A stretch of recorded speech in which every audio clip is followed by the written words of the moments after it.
Hello అందరికీ ఎలా ఉన్నారు? Welcome back JR home blogs. ఈరోజు వచ్చేసి గోబీ 65 చేసుకుందామా. గోబీ 65 కావాల్సినవి గోబీ కాలీఫ్లవర్ వచ్చేసి ఒక పువ్వు తీసుకున్నానండి.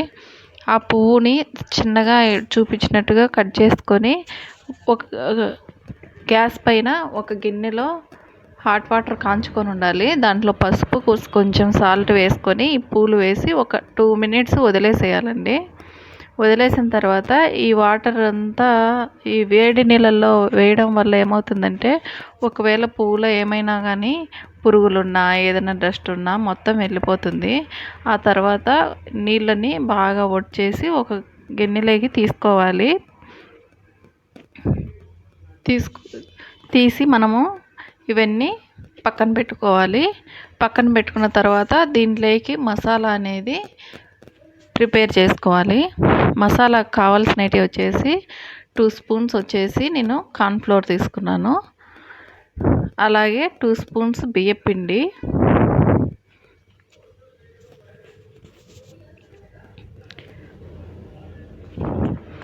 తర్వాత వచ్చేసి కొంచెము 1 స్పూన్ ధనియాల పొడి, మనకు సరిపడా కారము, గరం మసాలా, చికెన్ మసాలా వేసుకొని జీలకర్ర పొడి కూడా వేసుకొని తర్వాత వచ్చేసి 1 స్పూన్ వచ్చేసి సాల్ట్ వేసుకోవాలి. తర్వాత అల్లం వెల్లుల్లి పేస్ట్ 1 టేబుల్ స్పూన్ వేసుకోవాలి.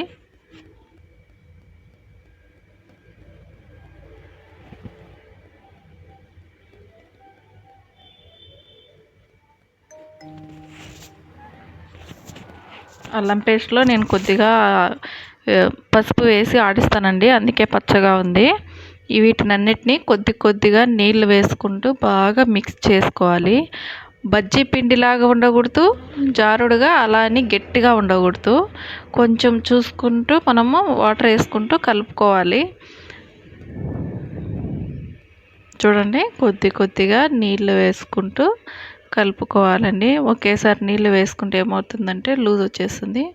చూస్తున్నారుగా, ఇలా కలుపుకోవాలి మనం మొత్తము. ఇప్పుడు ఈ కలుపుకున్న మిశ్రమంలో మనము నీళ్ళన్నీ వడిచేసుకొని పక్కన పెట్టుకున్నాం కదా కాలీఫ్లవరు, ఆ ముక్కలన్నీ దీంట్లో వేయాలి. దీంట్లో వేసి ఆ ముక్కలకంతా మనం చేసి పెట్టుకున్న మసాలా అంతా పట్టేట్టుగా కలుపుకోవాలి. మనం ఎంత బాగా కలుపుకుంటే కాలీఫ్లవర్కి మసాలా అనేది అంత బాగా పడుతుందండి. బాగా కలిపేసుకొని దీన్ని మనము 1 అవర్ కానీ 1.5 అవర్ కానీ మూత వేసేసి పక్కన పెట్టేసుకోవాలి.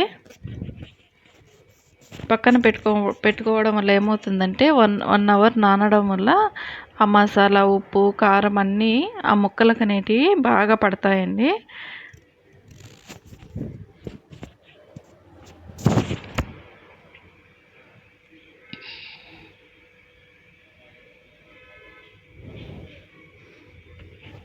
ఇప్పుడు 1 అవర్ తర్వాత చూద్దాము. ఆ మసాలా అంతా ముక్కలు అనేటివి బాగా అబ్జర్వ్ చేసుకొని ఉంటాయి. అబ్జర్వ్ చేసుకున్నాక చూడండి, మనం ఇంతకుముందుగా ముక్కలు వేసినప్పుడు కొంచెం జారుడుగా ఉన్నది కదా పిండి. ఆ పిండి అనేది మొత్తము ముక్కలన్నీ పట్టుకొని బిగుసుగా అయిపోయినట్టు ఉంటాయి చూడండి. ఇప్పుడు ఆయిల్ బాగా కాంచుకొని ఈ ముక్కలన్నీ వేసి బాగా డీప్ ఫ్రై చేసుకోవాలండి. ఒక్కొక్కటి వేసుకుంటూ అతుక్కోకుండా కాల్చుకోవాలి.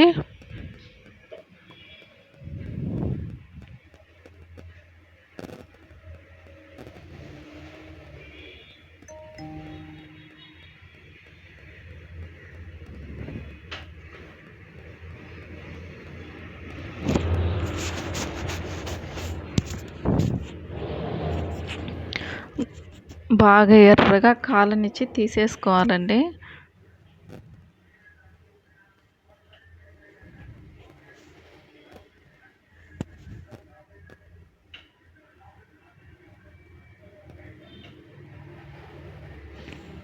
బాగా కాలిన తర్వాత ఇలా గరిటెలోకి తీసుకొని నూనె వడిచేనాక ఒక బౌల్లోకి వేసుకొని ఇందులోకి 2 తరిగినేటి అంటే చీలికలు, పచ్చిమిరపకాయ చీలికలు, కరివేపాకు 2 ఇలా వేసుకొని ఫ్రై చేసి,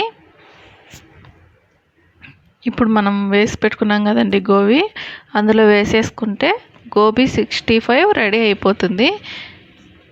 పైన లేయర్ వచ్చేసి క్రంచీగా, లోపల సాఫ్ట్గా ఉంటుందండి. చాలా టేస్ట్గా ఉంటుంది. అలాగే మన ఛానల్ని మీరు సబ్స్క్రైబ్ చేయండి, లైక్ చేయండి, షేర్ చేయండి.